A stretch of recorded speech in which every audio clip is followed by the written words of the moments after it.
ട്രിവി ചാനലിലേക്ക് എല്ലാവർക്കും സ്വാഗതം. ലൈക്കും ഷെയറും സബ്സ്ക്രൈബും ചെയ്യാൻ മറക്കരുത്. കേരളത്തിലെ അതിമനോഹരമായ പ്രകൃതി ദൃശ്യങ്ങൾക്കിടയിൽ സ്ഥിതി ചെയ്യുന്ന ഒരു മറഞ്ഞിരിക്കുന്ന രക്തമാണ് വാഗമൺ മുട്ടക്കുന്ന്. ചുറ്റുമുള്ള കുന്നുകളുടെയും താഴ്വാരങ്ങളുടെയും അസാധാരണമായ 360 ഡിഗ്രി കാഴ്ച സന്ദർശകർക്ക് പ്രാധാന്യം ചെയ്യുന്നു. ഇത് പ്രകൃതി സ്നേഹികൾക്കും ഫോട്ടോഗ്രാഫി പ്രേമികൾക്കും ഒരു മികച്ച വിശ്രമ കേന്ദ്രമാക്കി മാറ്റുന്നു. ഉച്ചതിരിഞ്ഞുള്ള വെയിൽ പോലും തണുത്ത കാലാവസ്ഥയുള്ളതിനാൽ ഉന്മേഷദായകമായ കാറ്റ്, ആകർഷകമായ അന്തരീക്ഷം സൃഷ്ടിക്കുന്നു. ഇത് മൊത്തത്തിലുള്ള അനുഭവം മെച്ചപ്പെടുത്തുന്നു. താരതമ്യേന തിരക്കില്ലാത്ത ഈ പ്രദേശം ദൈനംദിന ജീവിതത്തിൻ്റെ തിരക്കിൽ നിന്ന് സമാധാനപരമായി രക്ഷപ്പെടാൻ അനുവദിക്കുന്നു. അതിശയകരമായ കാഴ്ചകളും പച്ചപ്പും അവിസ്മരണീയമായ നിമിഷങ്ങളുടെ പശ്ചാത്തലമായി ആവർത്തിക്കുന്നു. മുട്ടക്കുന്ന് ഹിൽ വ്യൂ പോയിന്റ് അതിമനോഹരമായ പനോരമിക് കാഴ്ചകളും ശാന്തമായ അന്തരീക്ഷവും പ്രാധാന്യം ചെയ്യുന്നു. ഇത് പ്രകൃതി സ്നേഹികൾക്ക് അനുയോജ്യമായ ഒരു സ്ഥലമാക്കി മാറ്റുന്നു. സമുദ്രനിരപ്പിൽ നിന്നും 1100 മീറ്റർ അടി ഉയരത്തിൽ സ്ഥിതി ചെയ്യുന്ന വാഗമണ്ണിൽ പൊതുവെ വളരെ തണുത്ത കാലാവസ്ഥയാണുള്ളത്. ഇവിടുത്തെ വേനൽക്കാലത്ത് പകൽ താപനില 10 മുതൽ 23 ഡിഗ്രി വരെയാണ്. തേയിലത്തോട്ടങ്ങൾ, പുൽത്തകിടുകൾ, മഞ്ഞ്, ചോളമലകൾ എന്നിവ വാഗമണ്ണിൻ്റെ ചാരുതയ്ക്ക് മാറ്റുകൂട്ടുന്നു. മൊട്ടക്കുന്നുകളും അനന്തമായ പൈൻ മരക്കാടുകളും വാഗമണ്ണിൻ്റെ മറ്റു പ്രത്യേകതകളാണ്. ഇവിടെ മലയിലൂടെയുള്ള യാത്ര അതിമനോഹരമാണ്. വാഗമൺ മലയുടെ അടിവാരം തീക്കോയ് വരെ നീണ്ടുകിടക്കുന്നു. തങ്ങൾപ്പാറ, മുരുകൻമല, കുരിശുമല എന്നീ 3 മലകളാൽ വാഗമൺ ചുറ്റപ്പെട്ടിരിക്കുന്നു. ഇവ 3ഉം തീർത്ഥാടക പ്രാധാന്യമുള്ള സ്ഥലങ്ങളുമാണ്. ഒരു കാലത്ത് വാഗമൺ കോലാഹലമേട് പ്രദേശങ്ങൾ ആരുടെയും ശ്രദ്ധയിൽപ്പെടാതെ കിടക്കുകയായിരുന്നു. വിനോദസഞ്ചാര മാപ്പിൽ വാഗമൺ സ്ഥാനം പിടിക്കുകയും പത്രമാധ്യമങ്ങളിലൂടെ പ്രശസ്തി മനസ്സിലാക്കുകയും ചെയ്തതോടെ വാഗമണിലേക്കുള്ള സഞ്ചാരികളുടെ ഒഴുക്ക് വർദ്ധിച്ചു.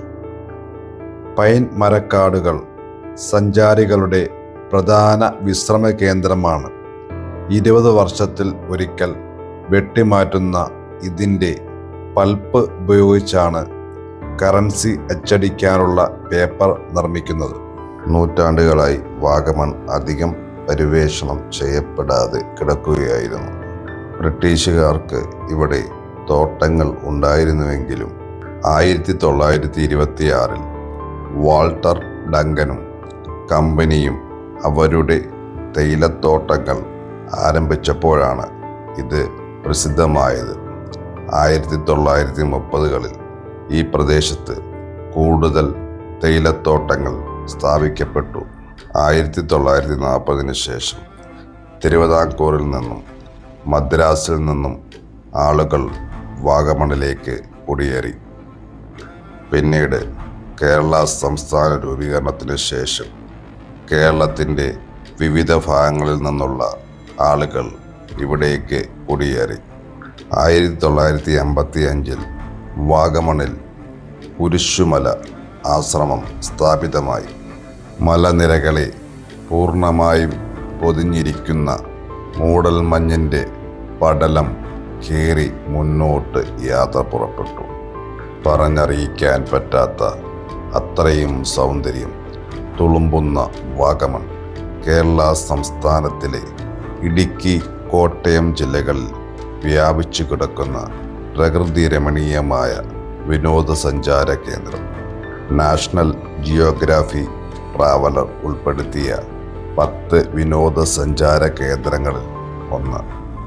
കോട്ടയത്ത് നിന്ന് ഏകദേശം 65 കിലോമീറ്ററോളം ദൂരം താണ്ടിയാൽ ഈ മനോഹരമായ വാഗമണിലേക്ക് കൂട്ടുകൂടാം. പൈൻ മരങ്ങളുടെ മനോഹാരിതയും തേയിലത്തോട്ടങ്ങളുടെ ഊഷ്മളതയും വാഗമണിലെത്തുന്ന ഏതൊരു സഞ്ചാരിയുടെയും ഹൃദയം കവരും.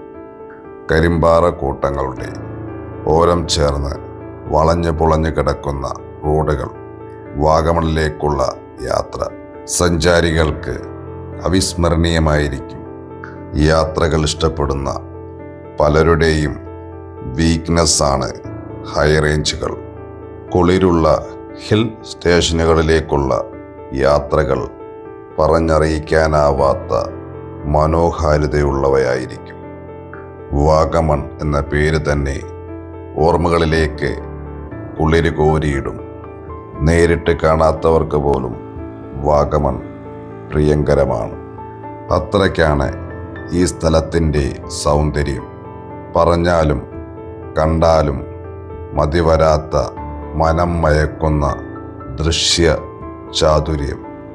വാഗമൺ എന്ന് കേൾക്കുമ്പോൾ ആദ്യം നമ്മുടെ മനസ്സിൽ മിന്നിമറയുന്ന ചിത്രം അവിടുത്തെ മനോഹരങ്ങളായ മൊട്ടക്കുന്നുകളാണ്. എന്നാൽ വാഗമൺ ടൗണിന് സമീപമാണ് ഈ മനോഹര തടാകവും മറ്റു ദൃശ്യവിസ്മയങ്ങളും. സിനിമാക്കാരുടെ പ്രധാന ലൊക്കേഷൻ കൂടിയാണ് ഇവിടം. എല്ലാവരും മൊട്ടക്കുന്നുകളും പൈൻ മരങ്ങളും കണ്ടുമടങ്ങും. എന്നാൽ മൊട്ടക്കുന്നുകളിൽ നിന്നും കുറച്ചു മാറി വാഗമൺ ടൗണിൽ ഒരു തടാകം അങ്ങ് ദൂരെ നിന്ന് കാണുവാൻ സാധിക്കും. ടീ ഗാർഡൻ ലൈക്ക് എന്നറിയപ്പെടുന്ന ഇവിടെ പ്രവേശനം സൗജന്യമാണ്. ബോട്ടിംഗ് എന്ന ബോർഡുകൾ ടൗണിൽ പലയിടത്തും കാണാം. ഇതിനെ ഫോളോ ചെയ്ത് പോയാൽ അവിടെ എത്താം. പച്ചപ്പിന് നടുക്ക് കണ്ണാടി പോലെ തെളിഞ്ഞു കാണുന്ന തടാകമാണിത്. 3 പുൽമേടുകൾക്കിടയിലാണ് തടാകത്തിൻ്റെ സ്ഥാനം. വെട്ടിയൊതുക്കിയതുപോലെ തോന്നുന്ന ഈ മേടുകളിൽ മനോഹരമായ പുഷ്പങ്ങൾ കാണാം. പശ്ചാത്തലത്തിൽ കാണുന്ന കരിനീല മലകൾ തടാകത്തിൻ്റെ സൗന്ദര്യം 10 മടങ്ങാക്കുന്നു. തടാകത്തിൽ ബോട്ടിങ്ങിനുള്ള സൗകര്യമുണ്ട്. ബോട്ടിങ്ങിന് തയ്യാറാവുമ്പോൾ ഉണ്ടാകുന്ന നടുക്കവും അങ്കലാപ്പും വാക്കുകളിൽ ഒതുങ്ങാനാവില്ല. ബോട്ട് പതിയെ പതിയെ നീങ്ങുമ്പോൾ വെള്ളത്തിലുണ്ടാകുന്ന ഓളങ്ങൾ, തണുപ്പ് നിറഞ്ഞ ഈർപ്പക്കണങ്ങൾ, ഇവ മുഖത്തേക്ക് പതിക്കുമ്പോൾ കണ്ണ് ചിമ്മിപ്പോകുന്ന അവസ്ഥ കാഴ്ചയ്ക്ക് കൂടുതൽ സൗന്ദര്യമേകും.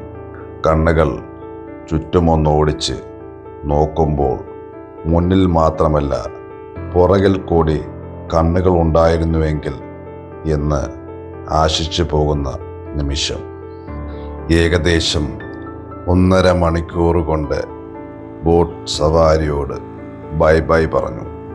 മൊബൈലിലേക്ക് നോക്കി. റേഞ്ച് തീരെയില്ല. ഒന്ന് ശ്രദ്ധിച്ചു, സമയം 2 കഴിഞ്ഞിരിക്കുന്നു. ആർക്കും ആഹാരം കഴിക്കണ്ടേ എന്ന ചോദ്യത്തിൽ തന്നെ വിശപ്പ് കത്താൻ തുടങ്ങി. അടുത്തു തന്നെ ഒരു ചെറിയ കട കണ്ടു. മുള കൊണ്ട് തീർത്ത ഹോട്ടൽ. നാടൻ ഊണിന് ഓർഡർ കൊടുത്തു. തണുപ്പിൻ്റെ ലഹരിയെ ചൂടുപിടിപ്പിക്കാനായി ആവി പറക്കുന്ന ചോറും കൂട്ടാനും മുന്നിലെത്തി. ഹോട്ടൽ ചെറുതാണെങ്കിലും രുചിയേറിയ ആഹാരം എന്നതിൽ സംശയമില്ല. കുന്നിൻ മുകളിൽ സ്ഥിതി ചെയ്യുന്ന വാഗമൺ കുരിശുമല പള്ളി ദുഃഖവെള്ളിയാഴ്ചയിൽ ദൂരസ്ഥലങ്ങളിൽ നിന്ന് പോലും ധാരാളം ഭക്തർ ആകർഷിക്കുന്നു. വിശുദ്ധ കുരിശിൻ്റെ പർവ്വതം എന്നർത്ഥം വരുന്ന കുരിശുമല വാഗമണിലെ 3 പ്രശസ്തമായ കുന്നുകളിൽ ഒന്നാണ്. തങ്ങൾപ്പാറയും മുരുകൻ കുന്നുമാണ് മറ്റ് 2 കുന്നുകൾ. മുമ്പ് കൊണ്ടക്കെട്ടിമല എന്നറിയപ്പെടുന്ന കുരിശുമല സമൃദ്ധമായ സസ്യജാലങ്ങളും തേയിലത്തോട്ടങ്ങൾക്കും ഇടയിൽ ഒരു ജനപ്രിയ ക്രിസ്തു തീർത്ഥാടന കേന്ദ്രമാണ്. ശാന്തവും മൂടൽമഞ്ഞും പച്ചപ്പും നിറഞ്ഞതുമായ ചുറ്റുപാടുകൾ കുരിശുമലയുടെ ആത്മീയ അന്തരീക്ഷത്തിന് വളരെയധികം സംഭാവന നൽകുന്നു. എല്ലാ ആത്മീയ അന്വേഷകർക്കും ആത്മപരിശോധന പ്രോത്സാഹിപ്പിക്കുകയും സാഹസികത ആഗ്രഹിക്കുന്നവരെ തൃപ്തിപ്പെടുത്തുകയും ചെയ്യുന്ന ഒരു ഇടമാണിത്. മരക്കുരിശുകൾ വഹിച്ചുകൊണ്ട് വിശ്വാസികൾ കുന്നിൻമുകളിലൂടെ പള്ളിയിലേക്ക് കയറുന്നു. ഇവിടെ പതിവായി കുർബാനകളും പ്രാർത്ഥനകളും നടക്കുന്നു. കുരിശുമല ആശ്രമം ആത്മീയ അന്വേഷകരുടെ ഒരു സമൂഹമാണ്. അവർ ആത്മാവിൽ ഒന്നായിത്തീരുന്നു. കുരിശുമലയുടെ ആത്മീയ വെളിച്ചം അന്വേഷകരുടെ നേതാവായ ആചാര്യനാണ്. വീശുന്ന കാറ്റിലും ഉയർന്നു പൊങ്ങുന്ന കോടമഞ്ഞിലും ഒക്കെ പൊതിഞ്ഞു നിൽക്കുന്ന കുന്നിന്മേട്, പച്ചപ്പ് നിറഞ്ഞു നിൽക്കുന്ന കുന്നുകളും അതിനോടൊട്ടി നിൽക്കുന്ന നീലാകാശവും, എത്ര ശാന്തമായ മനസ്സാണെങ്കിലും അതിൽ സമാധാനം കൊണ്ടുവരുന്ന ഈ കാഴ്ച മാത്രം മതി. പറഞ്ഞു വരുന്നത് വാഗമണ്ണിലെ കുരിശുമലയെക്കുറിച്ചാണ്. ജാതിമത വ്യത്യാസമില്ലാതെ സഞ്ചാരികളെയും തീർത്ഥാടകരെയും ഇരു കൈയും നീട്ടി സ്വാഗതം ചെയ്യുന്ന വാഗമണ്ണുകാരുടെ സ്വന്തം കുരിശുമല. വാഗമണ്ണിലെത്തുന്നവർ കാഴ്ചകളിൽ ഒരിക്കലും ഒഴിവാക്കാൻ പാടില്ലാത്ത ഇവിടം വലിയ നോയമ്പ് കാലത്ത് വിശ്വാസികളാൽ നിറയാറുമുണ്ട്. കുരിശുമലയുടെ വിശ്വാസങ്ങളിലേക്ക് അരനൂറ്റാണ്ടിലധികമായി വിശ്വാസികളുടെയും തീർത്ഥാടകരുടെയും പ്രിയപ്പെട്ട കേന്ദ്രമായി കുരിശുമല ആശ്രമം മാറിയിട്ട് 1958 കുരിശുമലയിൽ ആശ്രമം സ്ഥാപിച്ച ബെൽജിയംകാരനായ ഫ്രാൻസിസ് മഹ്യുവിൻ്റെ ലക്ഷ്യങ്ങൾ മറ്റൊന്നുമായിരുന്നില്ല. വട്ടമേശ സമ്മേളനത്തിന് ഇംഗ്ലണ്ടിലെത്തിയ ഗാന്ധിജിയുടെ ആശയങ്ങളിലും വാക്കുകളിലും ആകൃഷ്ടനായാണ് ഫ്രാൻസിസ് മഹ്യു ഇന്ത്യയിലെത്തുന്നത്. ഇവിടെ എത്തി ഇംഗ്ലണ്ടുകാരനോടൊപ്പം ചേർന്ന് അദ്ദേഹം ആശ്രമം സ്ഥാപിക്കുന്നത്.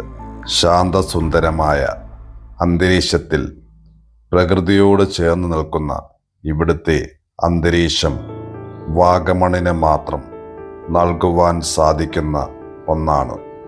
താല്പര്യമുള്ളവർക്ക് ഇവിടുത്തെ ആശ്രമത്തിൽ താമസിക്കുവാനുള്ള സൗകര്യമുണ്ട്. ശാന്തമായ അന്തരീക്ഷത്തിൽ പ്രകൃതിയോട് ചേർന്ന് നിന്ന് പ്രകൃതിയുടെ ശബ്ദം മാത്രം ആസ്വദിച്ച് കുറച്ച് ദിവസങ്ങൾ ഇവിടെ ചിലവഴിക്കാം. പുൽമേടുകളും കുന്നും കുളങ്ങളും ഒക്കെയുള്ള ഇവിടെ എവിടെ വേണമെങ്കിലും ഇരിക്കുവാനും ധ്യാനിക്കുവാനുമുള്ള സൗകര്യമുണ്ട്. വിദേശികളടക്കമുള്ളവർ ഇവിടെ ധ്യാനത്തിനായി എത്തിച്ചേരാറുണ്ട്. ഇവിടുത്തെ പശു വളർത്തൽ കേന്ദ്രമാണ് മറ്റൊരു ആകർഷണം. പാല, ഈരാറ്റുപേട്ട, ഭരണങ്ങാനം തുടങ്ങിയ ഇടങ്ങളിലെല്ലാം ഇവിടുത്തെ കുരിശുമല പാൽ ഏറെ പ്രസിദ്ധമാണ്. വിദേശ ഇനത്തിൽപ്പെട്ട പശുക്കളെയാണ് ഇവിടെ വളർത്തുന്നത്. പുലർച്ചെ 3:45 ആശ്രമത്തിലെ ഒരു ദിവസം ആരംഭിക്കുന്നത്. സന്ദർശകർക്ക് രാവിലെ 8:30 മുതൽ വൈകിട്ട് 6:30 വരെയാണ് പ്രവേശനം അനുവദിച്ചിരിക്കുന്ന സമയം. വാഹനങ്ങൾക്ക് പ്രവേശനമില്ലാതെ നടന്ന് മാത്രമാണ് ഇവിടേക്ക് എത്തുവാൻ സാധിക്കൂ. സായാഹ്നം ഇരുളുന്നതിന് മുമ്പ് തന്നെ മടക്കി യാത്രയ്ക്കൊരുങ്ങി കണ്ണിലും മനസ്സിലും നിറഞ്ഞ കാഴ്ചകൾക്ക് ശോഭ കൂട്ടി എത്ര വർണ്ണിച്ചാലും വാക്കുകളിൽ ഒതുങ്ങാത്ത സൗന്ദര്യം. തുളുമ്പുന്ന യാത്ര.